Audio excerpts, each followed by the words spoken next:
Hello, on the screen is a summary of what I will go over in this video. Make sure to watch to the end so you don't miss anything. Step 1. Open the BUMBLE app on your phone or go to the website. You'll need to be logged in with the account you want to delete. Make sure you have your login credentials ready before starting this process. Step 2. Navigate to your account settings by tapping the profile icon in the bottom right corner of the app. Then scroll down until you find the settings option. This is where you'll access the account management tools. Step 3. Look for the Delete Account option in the Settings menu. It might be under Account Settings or Privacy Settings depending on your version of the app. Read any warnings carefully before proceeding.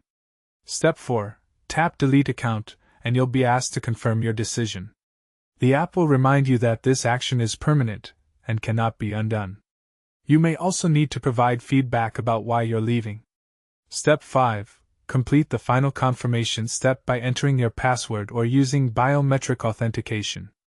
Once confirmed, your account and all associated data will be permanently removed from Bumble's servers within a few days.